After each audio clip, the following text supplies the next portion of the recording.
नमस्कार दोस्तों, एक बार फिर से आप लोगों का स्वागत है। काफ़ी दिनों के बाद Q&A के बाद और सारी चीज़ें अब धीरे धीरे नॉर्मल हो रही है, लेकिन फिर भी आप अपना ख्याल रखना, अपनों का ख्याल रखना। तो लेते हैं पहला सवाल जो है आकाश त्रिपाठी जी का। वो ये कह रहे हैं कि मैं एक गवर्नमेंट एम्प्लॉई हूँ, मुझे CNG कार लेनी है, 6.5 लाख का बजट है। मैं टियागो XT को भी सोच रहा हूँ, बाद में आफ्टर मार्केट CNG लगा लूँगा। और मुझे नेक्स्ट मंथ कार लेनी है। वैगनार CNG उठा लूँ क्या? प्लीज़ आंसर मी, या कोई और CNG कार, क्योंकि इनकी जो डेली रनिंग है वो 80 प्लस जाती है, पेट्रोल पे नहीं चला सकते ऐसा उन्होंने बताया है। और डीजल कार जो है आउट ऑफ बजट जा रही है। बिल्कुल सही चीज़ इन्होंने वो करी कि 80 प्लस इनकी रनिंग है। देखो दोस्त, और वैगनार आपने बहुत अच्छा जो है ना वो सिलेक्ट करी है गाड़ी। मारुति की एक ही बहुत ज़बरदस्त खास बात है, एक तो उनका पेट्रोल इंजन और दूसरा जो CNG के साथ जो उनका कोलैब जो बैठता है ना वो तगड़ा बैठता है। तो आप कंपनी फिटेड CNG अगर मारुति की लेते हो तो उससे अच्छी मेरे ख्याल से कोई चीज़ होगी नहीं। और यहाँ पर जो है ना आपकी प्रेफरेंस है माइलेज, क्योंकि आपको डेली 80 प्लस चलानी है, तो इसलिए हम आपको वैगनार सजेस्ट कर रहे हैं। कई लोग कहेंगे टियागो सेफ है, बिल्कुल फलाना है, लेकिन सिटी के लिए और डेली यूजेस के लिए ये ज़्यादा जो है आपको शूट करेगी। और यहाँ पर मान पूछ रहे हैं कि इन्होंने XL6 जेटा बुक कर ली है और एक हफ्ते में इनको डिलीवरी मिलने वाली है गाड़ी की। ये व्हील को अपग्रेड करना चाहते हैं, क्योंकि उसमें छोटा आता है, 15 इंच का आता है, तो ये 16 इंच में कन्वर्ट करना चाहते हैं उसको। और उनका पूछना है कि क्या माइलेज में डिफरेंस आएगा कोई?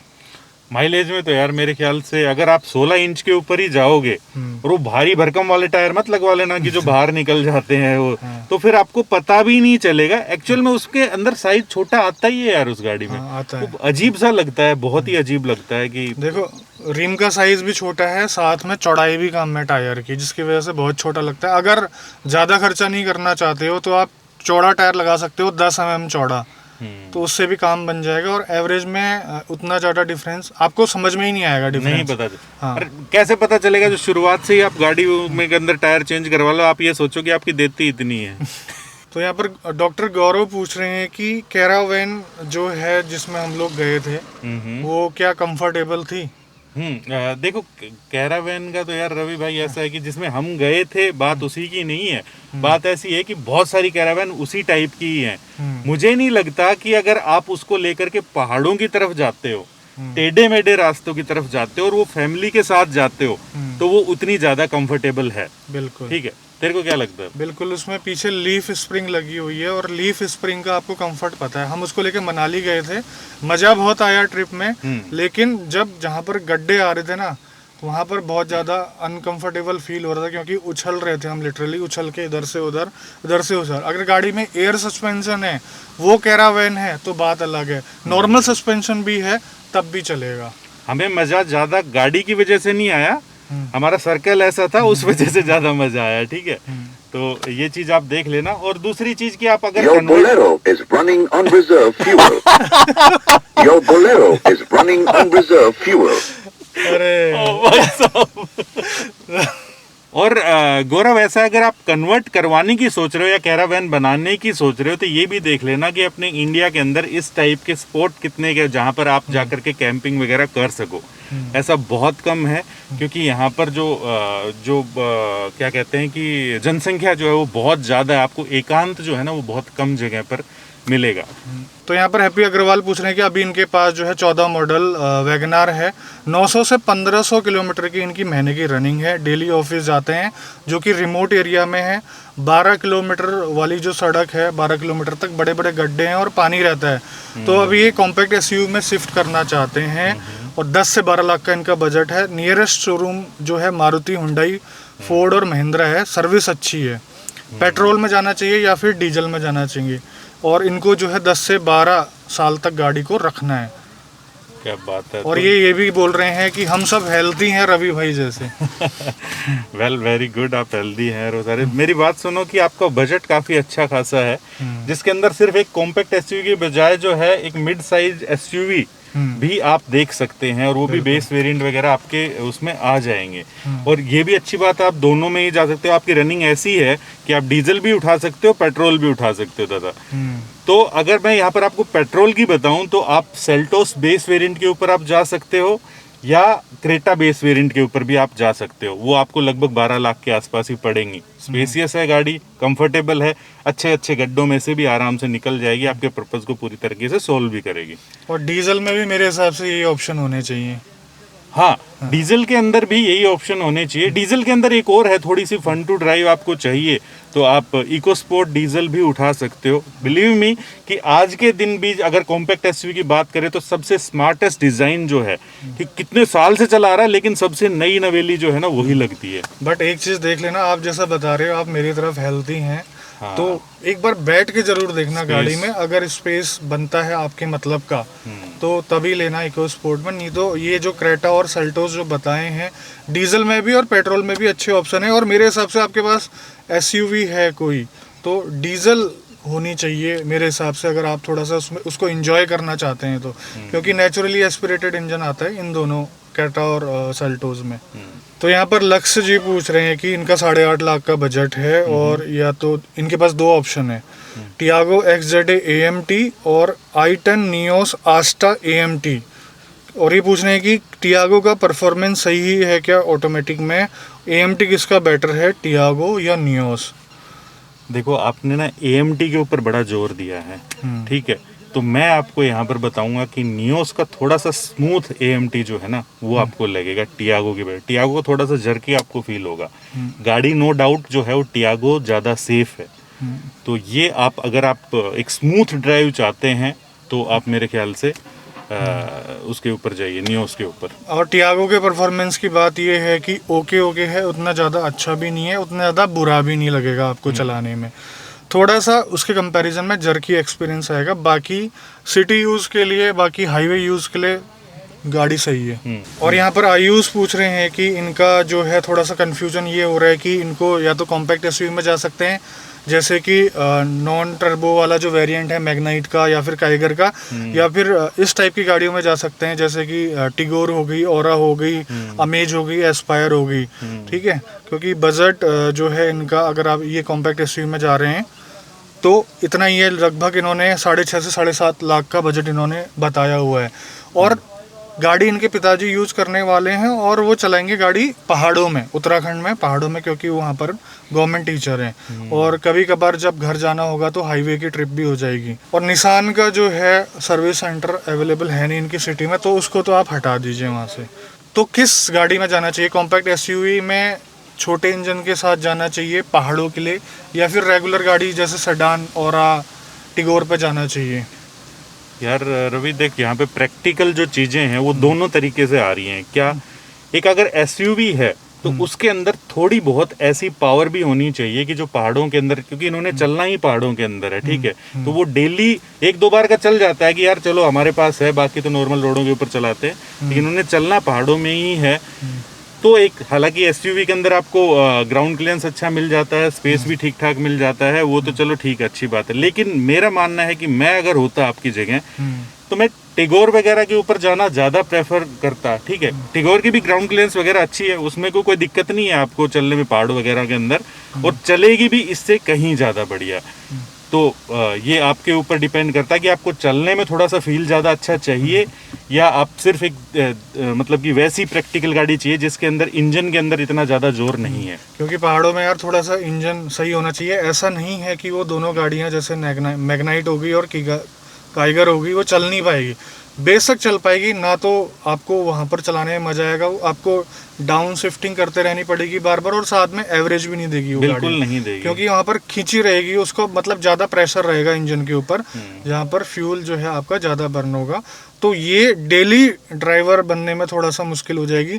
लेनी है कॉम्पैक्ट एसयूवी, 1-8 लाख आप इंक्रीज करके ना उसके टर्बो वेरिएंट में अगर जाएंगे तो वो ज़्यादा प्रैक्टिकल होगा, खास करके पहाड़ों के लिए, और उसका एवरेज भी अच्छा है। बिल्कुल। और यहाँ पे सुदीप जी पूछ रहे हैं कि हमारी फैमिली की फर्स्ट कार होगी, 8 से 8.5 लाख रुपए का बजट है इनका, ड्राइविंग है महीने की 600 से 700 किलोमीटर, फैमिली है तो थोड़ा सिक्योर कार का ऑप्शन भी देख रहा हूँ, आप कौन सी कार सजेस्ट करोगे, इनका पूछना है। AMT लेना ठीक रहेगा या फिर मैनुअल? 8.5 लाख मैक्सिमम बजट है यहाँ पर।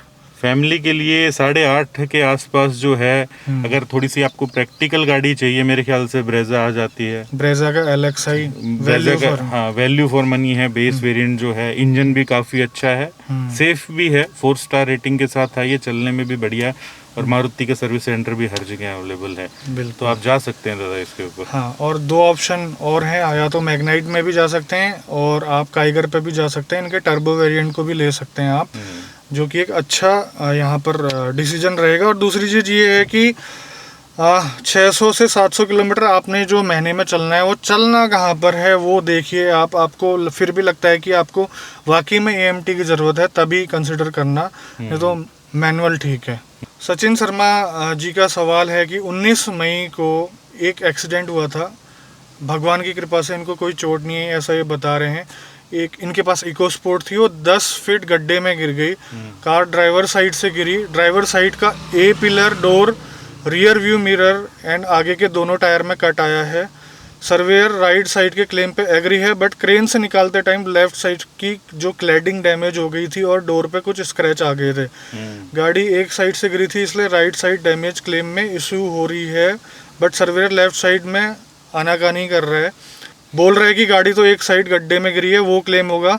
ये बोल रहे हैं कि प्लीज़ सजेस्ट करें क्या करूं, क्या क्रेन से निकालने में जो डैमेज हुआ है उसका इंश्योरेंस कंपनी लायबल नहीं है। मेरा 0 टैप इंश्योरेंस है, लेफ्ट साइड के रिपेयर में टोटल 15,000 के आसपास खर्चा आ रहा है। तो भाई आप इतना समझ लो कि आपके जो है आप बच गए हो, उसका थोड़ा बहुत इलाज के लिए 15,000 रुपये लग गए आपके, ठीक है।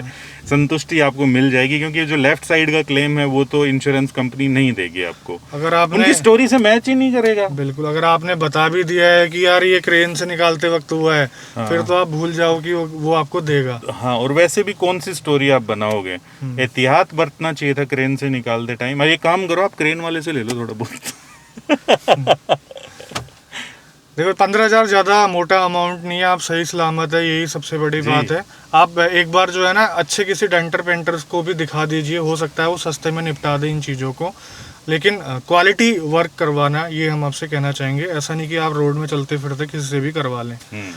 दूसरा एक चीज़ ये हो सकती है रोहित कि ये दूसरे क्लेम में नहीं ले सकते इसको पहली बार। अगर बहुत ज़्यादा डैमेज नहीं है, ठीक है, तो आगे किसी क्लेम के अंदर ले सकते हो। बिल्कुल, वो चीज़ करके देख लेना आप। और ये चीज़ें आप ना सर्विस एडवाइज़र से पूछना, आप सर्वेयर से मत पूछना ये चीज़ें, ठीक है। फोर्ड के सर्विस एडवाइज़र से पूछना, वो आपको थोड़ा बहुत हिंट दे देगा। तो यहाँ पर रिजवान पूछ रहे हैं कि रूरल एरिया में रहता हूँ, मंथली रनिंग अंडर 500 किलोमीटर है, बजट है 9 लाख, फर्स्ट कार है, प्लीज़ कोई बेस्ट कार सजेस्ट कीजिए। क्या काइगर मेरे लिए सही रहेगी? लो मेंटेनेंस चाहिए वाली गाड़ी चाहिए इनको। हाँ, अगर आपके वहाँ पे सर्विस सेंटर वगैरह हैं इस टाइप के, कर देंगे सर्विस, तो बिल्कुल सही रहेगी, उसमें कोई दिक्कत नहीं है। आप जा सकते हैं काइगर के ऊपर। इसका वो टर्बो वाला वो लेना इंजन। हाँ, दूसरा ऑप्शन ब्रेजा का है, उस पर भी जा सकते हो। देखो पेट्रोल गाड़ी में इतने खर्चे नहीं आते हैं, आप निश्चित होकर चलिए। खर्चे सर्विस सेंटर वाले बना देते हैं, वो अलग बात है, आपको उसके लिए अवेयर रहना पड़ेगा। मिस्टर डी पूछ रहे हैं कि मैं बिगनर ड्राइवर हूँ, कुछ खास गाड़ी चलानी नहीं आती और मुझे कार लेनी है, न्यू या सेकेंड हैंड। न्यू का बजट 10 लाख है। कार लेने का रीज़न ये है कि मुझे फैमिली के लिए कार ख़रीदनी है, और ख़ासकर माँ के लिए, क्योंकि उन्हें डेली 40 किलोमीटर ट्रैवल करना होता है और उम्र के हिसाब से अब स्कूटर पे वो चीज़ मुश्किल हो रही है। दूसरा रीज़न है कि मैं 25 साल का बंदा हूँ और कार ऐसी लेना चाहता हूँ जिसमें शो ऑफ कर सकूँ। बिल्ड क्वालिटी, माइलेज कंसर्न है थोड़ा, और बहुत ही ज़्यादा कंफ्यूज हूँ क्योंकि कार लॉन्ग टर्म के लिए लेनी है, कम से कम 7 से 8 साल के लिए। तो आप कुछ सजेस्ट करो, ऐसा इनका कहना है। 10 लाख का इनका बजट है, आंटी जी ने चलानी है तो ऑटोमेटिक लेंगे तो ज़्यादा सही रहेगा। बिल्कुल सही रहेगा, लेकिन सबसे पहले तो मैं मेरे डी भाई आपको एक बात बताना चाहूँगा, नई गाड़ी के ऊपर गाड़ी मत सीखना। आप गाड़ी लेने से पहले ड्राइविंग स्कूल के अंदर जाओ, प्रॉपर ढंग से गाड़ी चलाना सीखो। ना सिर्फ आपके लिए ज़रूरी है, बल्कि जो आम जनता जो रास्तों पे चल रही है उसके लिए भी ज़्यादा ज़रूरी है।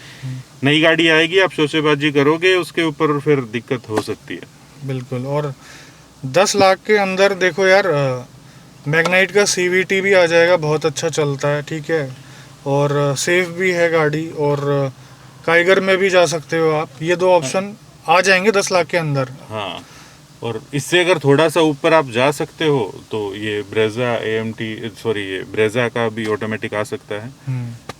तो ये जो है सबसे वैल्यू फॉर मनी ऑप्शन यहाँ पर बन रहा है, जो आपके लिए सही भी रहेगा, आपको थोड़ा बहुत टसन दिखाने के लिए भी सही रहेगा ये। जिम कैरी पूछ रहे हैं कि यार वो जिम कैरी भी आ गया 10 लाख का ना 4 लाख का बजट है, न्यू ऑल्टो लूँ या old model 2009 model Alto good condition में 1,20,000 की ले लूँ या फिर नई कार लूँ, क्योंकि इनकी जो है सैलरी है 15,000 है महीने की, तो इनको थोड़ा सा कन्फ्यूज़न इस बात का है।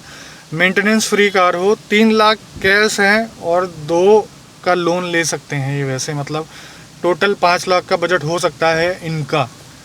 यार सुनो मेरी बात, आप अपनी सारी सेविंग जो है वो नई गाड़ी के अंदर ही मत लगाओ और फिर आप उसको ऊपर लोन भी लोगे। ठीक है, आप एक काम करो, यूज्ड गाड़ी के ऊपर जाओ, और उसमें भी मैं तो कहता हूँ 3 लाख तक मत जाओ, 2 लाख तक के आसपास ही जाओ, क्योंकि कई बार ऐसा होता है कि यूज्ड गाड़ी लेने के ऊपर उसके ऊपर कुछ थोड़ा बहुत खर्चा भी करना पड़ता है दोस्त। ठीक है, तो 2-2.25 के आसपास तक आपको अच्छी कंडीशन के अंदर रिट्ज टाइप की जो गाड़ियां हैं वो मिल सकती हैं मार्केट में, वो आपके लिए सही रहेगा।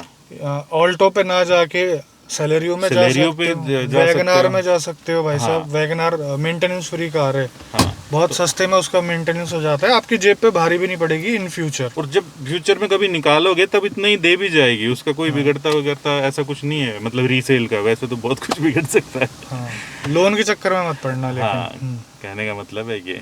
तो दोस्तों ये थे आप लोगों के सवाल, उम्मीद करते हैं कि आपको जवाबों से संतुष्टि मिली होगी। अगर नहीं मिली है तो आप इंस्टाग्राम वगैरह के ऊपर क्वेश्चन जो है हमें पूछ सकते हैं। ठीक है, तो मिलते हैं ऐसे किसी नेक्स्ट एक हफ्ते के अंदर, विद इन अ वीक एक और Q&A भी आएगा, तो आप तब पूछ सकते हैं। और मिलते हैं ऐसे किसी नेक्स्ट वीडियो के अंदर इसी मैसेज के साथ कि अगर 4 व्हीलर चलाते हैं तो सीट बेल्ट जरूर डालिएगा, 2 व्हीलर अगर चलाते हैं तो हेलमेट जरूर पहनिएगा। जय हिंद, जय भारत, भारत माता की जय।